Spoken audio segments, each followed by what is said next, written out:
Matière organique et nutrition des plantes.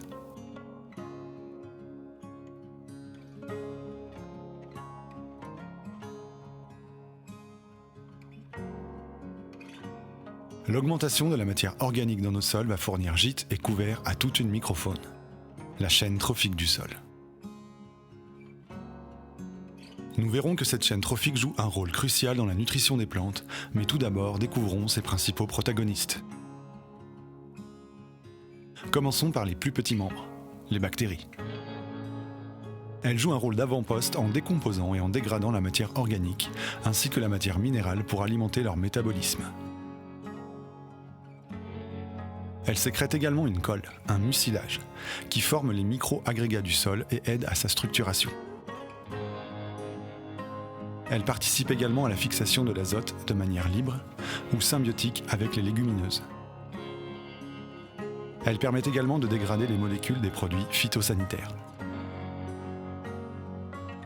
Des conditions anaérobies de sol peuvent favoriser la prolifération d'espèces pathogènes. Ensuite, les champignons. Qu'ils soient symbiotiques ou saprophytes, nous n'en voyons qu'une infime partie à l'œil nu. En effet, un réseau mycélien microscopique foisonne dans le sol. 80% des plantes unissent une relation symbiotique avec les champignons endomycorrhiziens. Cette union réciproquement bénéfique fournira à la plante un réseau de prospection des nutriments plus fin, plus efficace et plus étendu que ses propres racines. Passons aux protozoaires.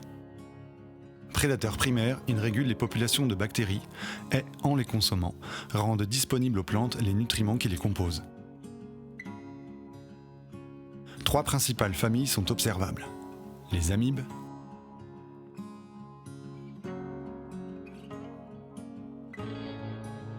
les flagellés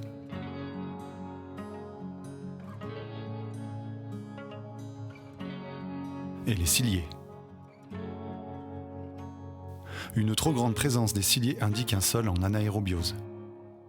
Passons maintenant aux nématodes qui ont mauvaise presse auprès des agriculteurs. En effet, certaines espèces se nourrissent des tissus racinaires des plantes, causant des dégâts sur les cultures. Mais ces espèces peu désirables ne deviennent gênantes que lorsque les autres espèces de nématodes sont empêchées de prospérer. Les microbivores qui mangent les bactéries régulent leur population. Les microbivores augmentent jusqu'à 30% le taux de minéralisation des sols et favorisent la nutrition des plantes. Les fongivores qui se nourrissent de champignons.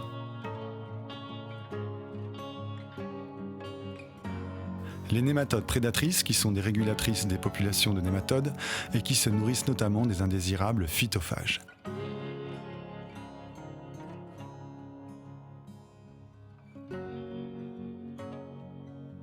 Toute une macrofaune constitue la suite du cortège.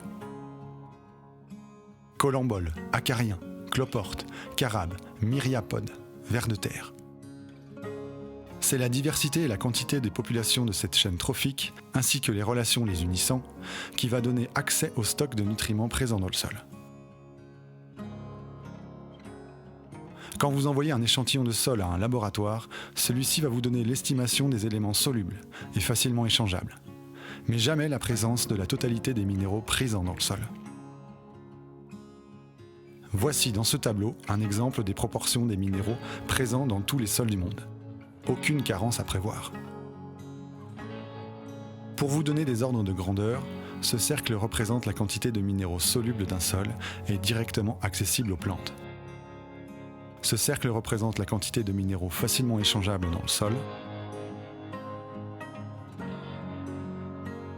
Et ce cercle représente la quantité de minéraux que la microbiologie sera en capacité de rendre disponibles aux plantes.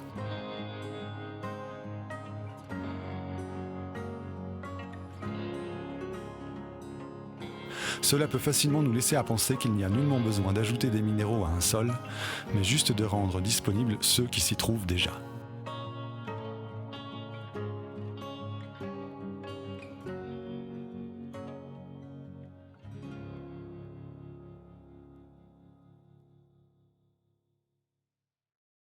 Si vous souhaitez soutenir la ferme ou que vous avez des problèmes de stress, d'insomnie, de douleurs chroniques, allez sur notre site et vous trouverez tous nos produits CBD et CBG.